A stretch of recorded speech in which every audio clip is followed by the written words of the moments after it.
Yeah. Let's transition into China, because Cathie had some really interesting thoughts today, and you can then talk about what you were going to say, Chris, on China. So just to read real quickly, Cathie says China is exporting deflation in a more profound way than I believe many economists appreciate. All else equal, the 15% depreciation of the yuan relative to the dollar last year should have increased its PPI inflation rate by 15%. Instead, it has dropped by 4%. In other words, the deflationary vortex emanating from China is approaching 20%, highlighted by the burgeoning defaults in Chinese real estate and trust companies.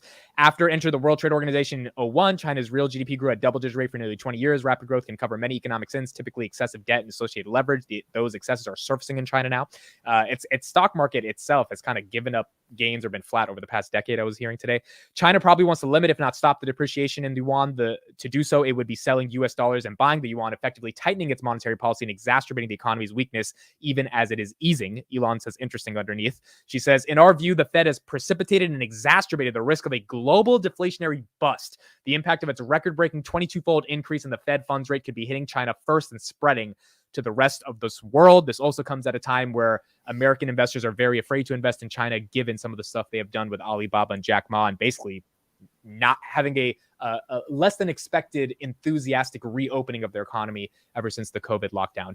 Chris, quick thoughts on what's going on in China. Does Cathie have a point about deflation? To be fair, I haven't necessarily done a lot of research on like the day-to-day events, what are going on in China, because I've just been so busy researching our own stuff. But to be fair, China's going through this transition period of an authoritarian based economy and somehow trying to make capitalism work at the same time. And usually those like two things are right. It's like a fiscal capitalism with and authoritarian communist. The problem is they're both ideas are antithetical to each other, right? Where authoritarianism means that you have to do things in a certain way. So like the Chinese economy is based on targets. Like the government tells you what rate you're going to grow at. So they're saying, no, you are going to be 10%. You have to figure out how to grow at it 10%. So a lot of regional provinces and stuff, they'll overinvest in certain industries because they're like, oh, we need to hit this growth target. Otherwise, my boss is going to be mad, right? And instead, capitalism works a little bit differently in that, hey, there's an incentive out there for you to produce higher, right? But it's not forced upon you. So the best product will essentially win. So right now, the Chinese government has this way of picking companies to win or lose based on their own political connections, and that's not typically a great way to do innovation. So I don't know. I mean, I think China's still an innovative company. I think their economy is still not as bad as people think, but in terms of like the past growth, I think they're past that.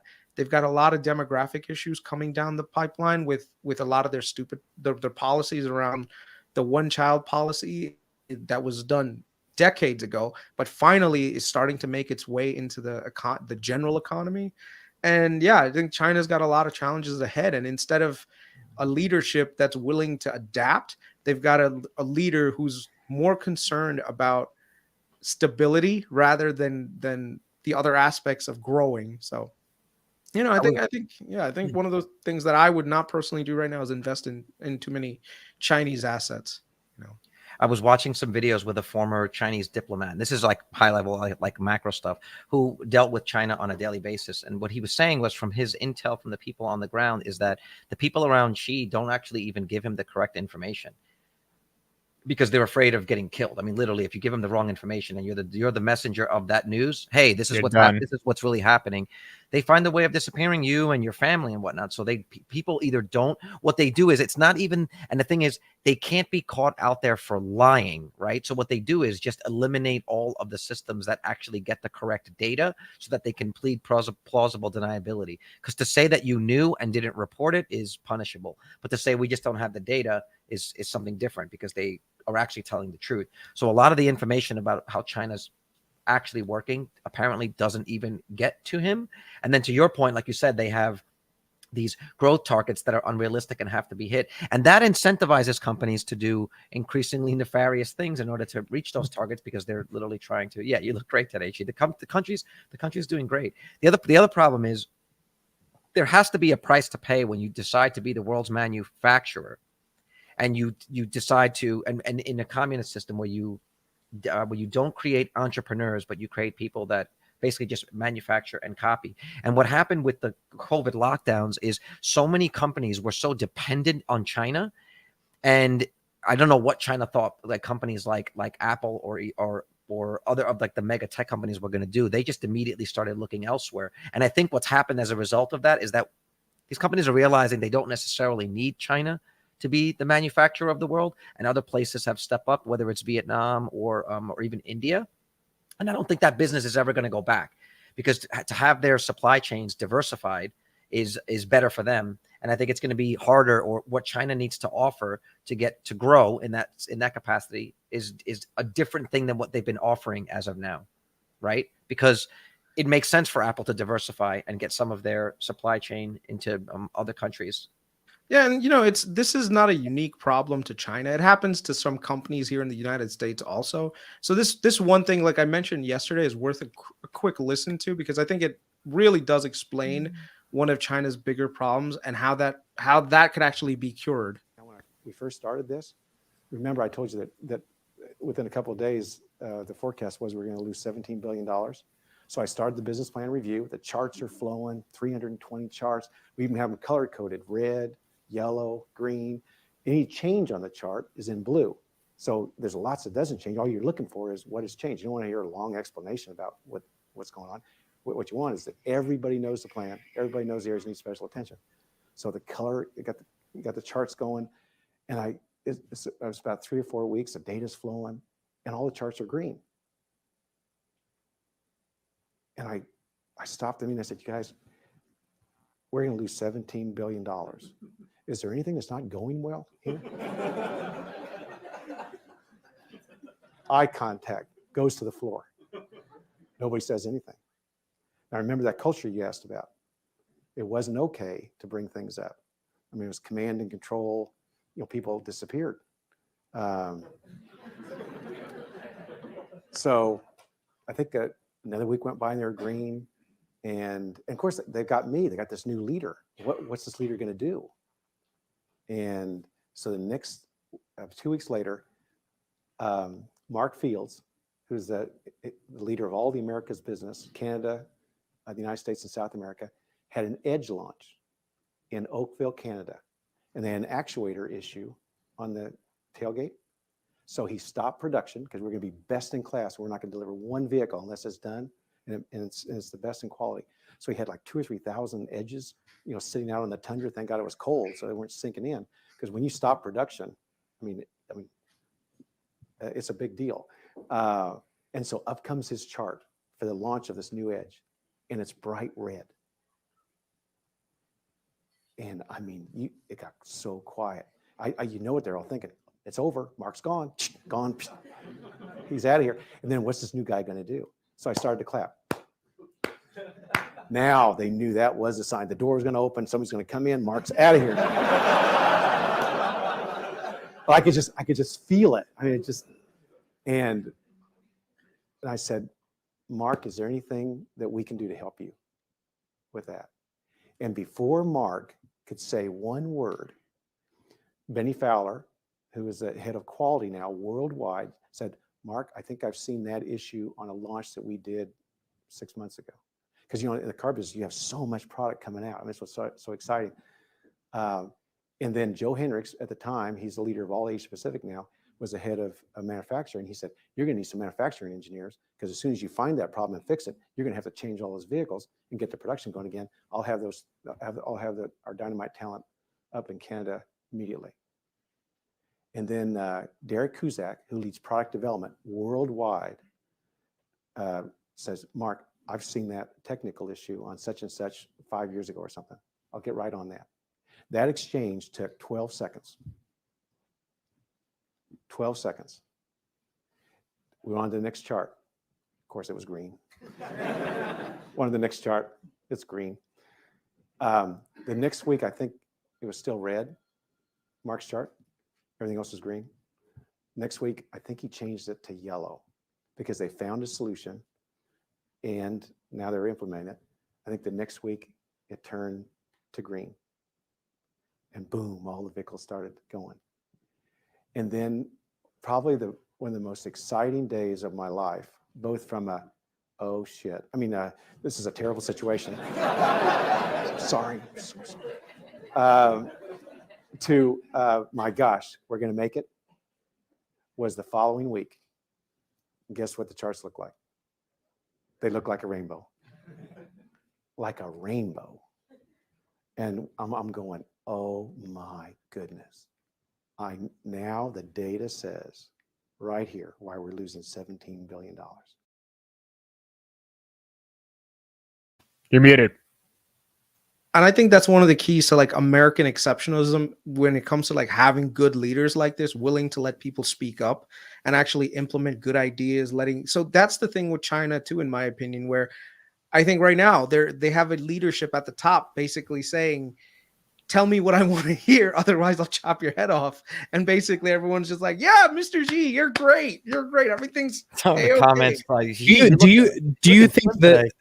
do you think the deflation worry is going to impact Jerome Powell from not raising rates at all? Because if he continues to raise rates, that only worsens China's situation? Or Jerome Powell could give two shits about China, Yeah, dude. he He cares doesn't care. about the US. That's his job. a lot of our manufacturing's in China still. I mean, you would imagine he cares a little bit about it. I mean, dude, if it's a weaker one, that's good for us. That means that when we manufacture shit over there, it's cheaper for us here. I mean, what's the problem? If China like were to collapse as the world's manufacturer, as long as we have access to the raw materials, they'll find another place to build it. There's plenty of third world countries out there willing to. They'll find another place to. Yeah. They'll find another place to build it. I mean, Jed Luke 447. China's problem is aging population, slowing GDP, and $3 trillion real estate problem. But on the lookout to what happens with Japan and how be on the lookout for what happens to the treasury. I'm sorry, to Japan and how their treasury handles the yen against strong USD. I couldn't agree more.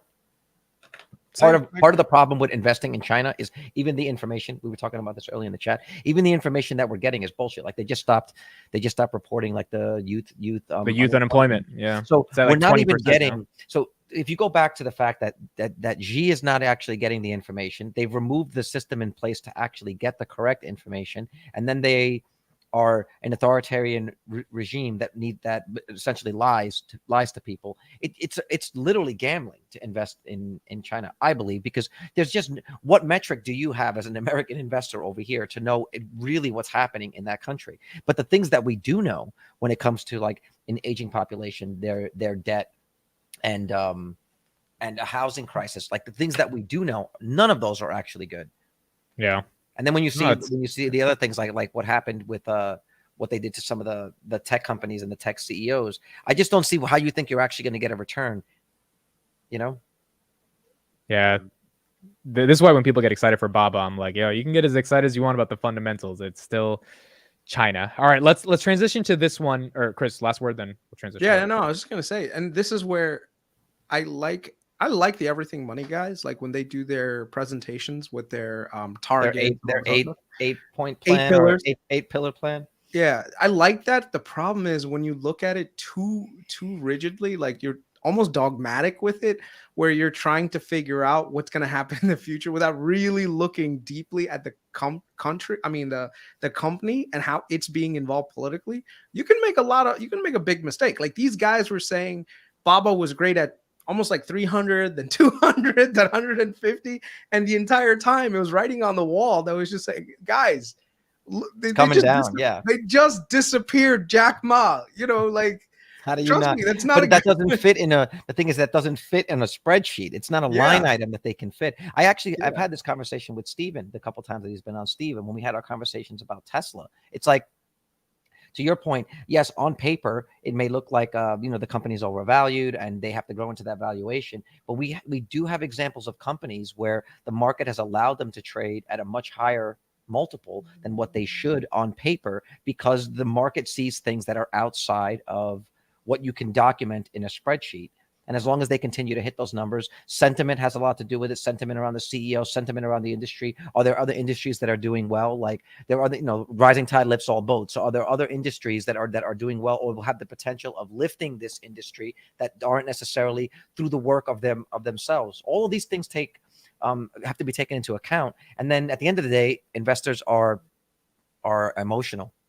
I mean, investors are emotional. They do respond emotionally to things, both on the upside and the downside. Otherwise, FOMO wouldn't be a thing, right? FOMO wouldn't be a thing on, like, elevator on the way up. It's whatever, elevator on the way down, or escalator on Bro, the way up. when Munger and I think Monish Pabrai sold out of their Baba, the look on their faces was the same when Cathie would sold out of Palantir for me. I was just like so upset, but like they still went down with the ship, even though Munger was like, fuck this, I'm out of here. Everything Money was like, nope, we're still we're on Alibaba. People are emotional, and they like to pretend, and that's what it comes down to. I think all of us with their 8 pillars or whatnot, they want to try to find some way of guarantees. They want to say, look at all these numbers. I have this computer chart that said it's an 80% chance you're going to get this return, and it's great, and that's what gives them confidence. Doesn't always work that way. I do, however, literally everything we've been saying in the chart, everything we've been saying on this podcast, no matter what, there's always someone like Tata.